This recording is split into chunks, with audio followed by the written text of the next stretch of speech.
Hi,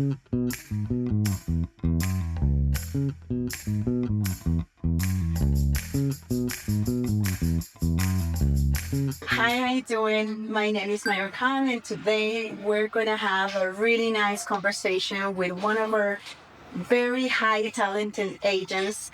Her name is Denise. And Denise, please tell me a little bit more on what you do every day for your client. Okay, so for my client, I am an assistant, but more than an assistant, I am a complete, how can I say this? I am a versatile assistant. So whatever my client needs, I'm there to put it. Okay, so tell me a little bit more about your everyday life. So, for instance, I am very busy every day. I like every day I have a lot to do. How can you help me, or how have you been able to help your clients? So I would integrate into your workflow, and first and almost, I will help you with the overload, which is what I do now for my client.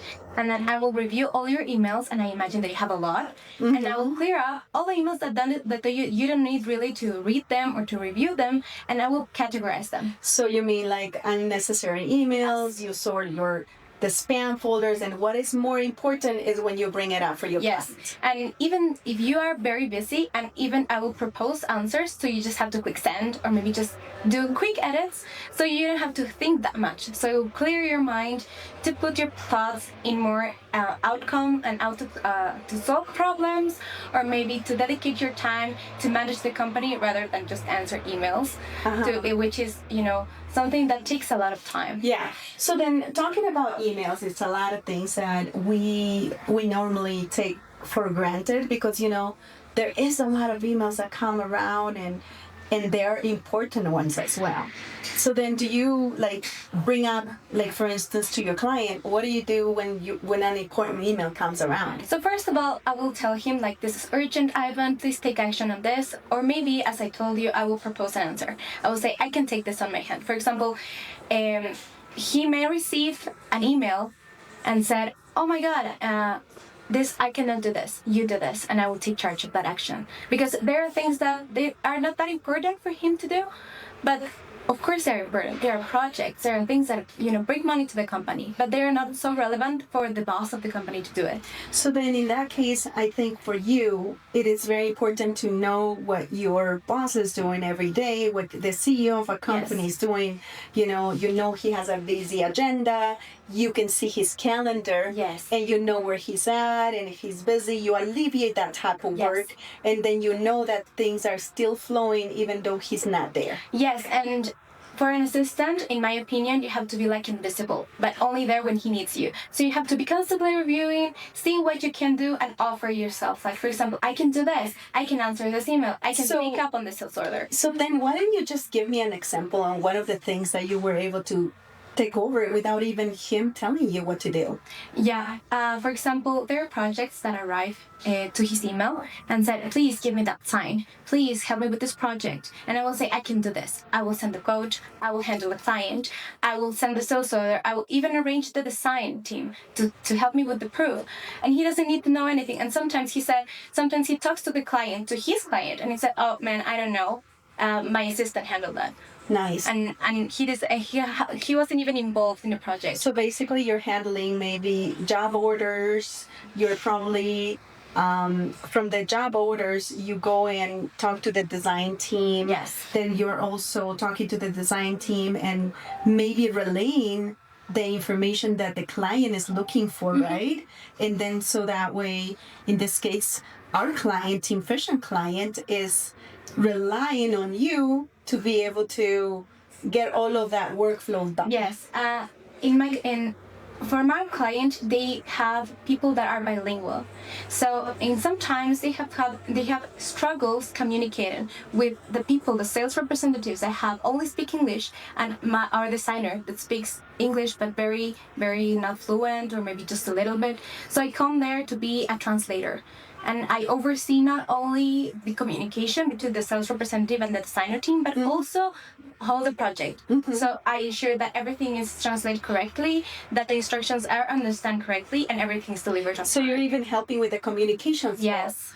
Very good. And then when you like basically, let's say your client is out and about trying to get more clients or probably meetings or probably some networking events, then in the meantime you're already there handling majority of the things and are still being Yes. done and getting progression on any type of project that it's already in the pipeline. Yes, and I even go beyond because I have been requested to do presentations for him to pitch by the company to his own clients. Very good. So I research their possible clients, I take photos and I say we can offer this, and I do the marketing presentations so he can just only have the presentation for him to pitch to his clients. That's beautiful. So then that's exactly and essentially what TeamFicient is all about. We're trying to solve and not only solve like minimum problems that any type of CEO is able to do and operate. And it's so easy, it's so great to be able to have that efficiency and able to even bring on more revenue without the CEO being in the business. Yes, and I think what's most important is that the CEO time is really valuable.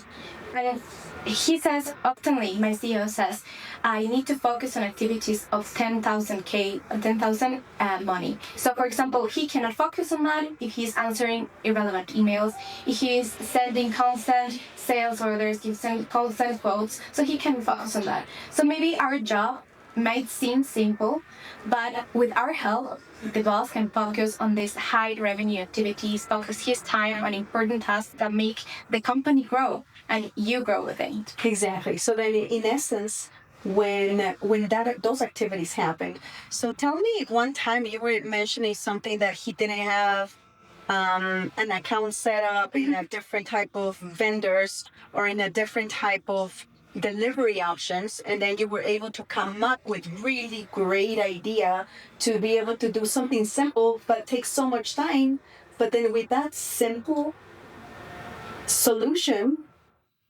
it was able to you were able to to fix that workflow. So they have this CRM that they use to handle all the customer orders. And the team there, the production team, used to first do the order and then enter the FedEx portal and deliver it to the customer. So they had this issue that they could integrate FedEx in their system, but they weren't able to do it. Like, who has the time when you meet your boss? So he told me, please fix that. And I investigated it, communicated with the FedEx team, and I managed to integrate the FedEx system, the shipping system, to the customer service portal.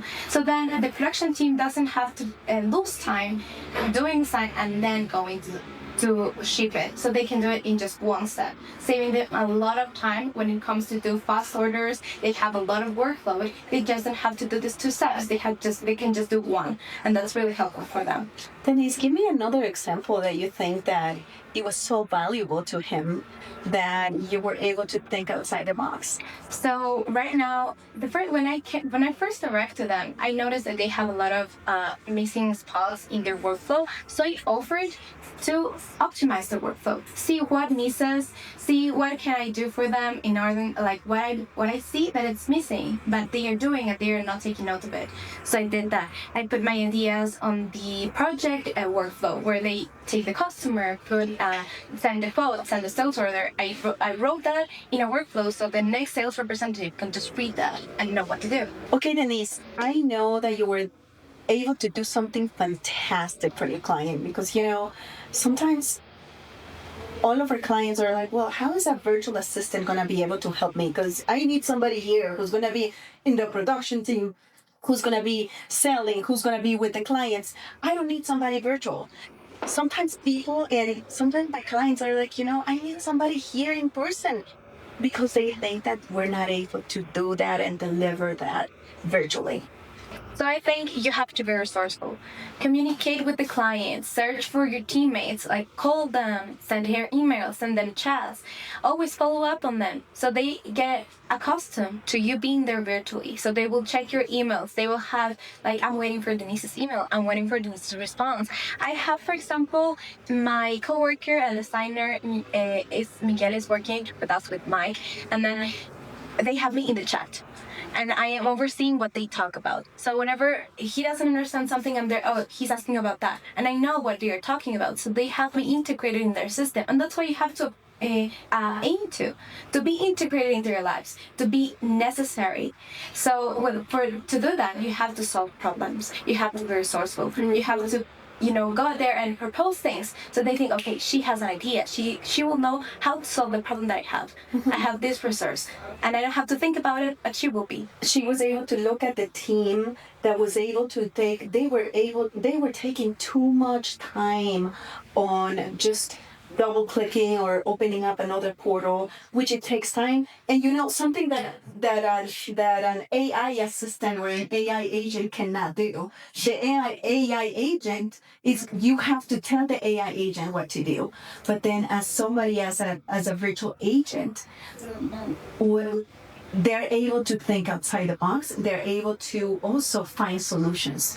So in this case, what Denise was able to do is play with the CRM, able to integrate something as simple as the FedEx portal, something as simple as integrating the FedEx portal to the CRM so that can help reduce the time. How much time do you think you were able to reduce for each of the team members by them just finding the solution with just this simple FedEx click of a button? How much time do you think you were able to solve in general in the whole entire team? I think it would be, if placing the order takes 1 minute, now it takes you 30 seconds. Because now you don't have to open another tab. You don't have to create another request. You just have to click shake. And then let me ask you something. So have you studied anything about IT or anything on how to make a CRM more efficient? No, actually no. But everything is, so intuitive. Like, people around the world is not trying to make things hard. You just have to look for solutions. Just have to do a quick research. And be resourceful, right? Be resourceful. So is that something, in this case, is that something that TeamFicient was able to help you on the training beforehand, before you became an agent or with a client? Tell me a little bit of how the setup of TeamFicient was able to help you, because you know what, you could be resourceful, but if you don't know what to do or how to do this type of things, how was that transition? Tell me, how was that transition from the beginning until when TeamFicient was able to? So first, I would never work with customer service.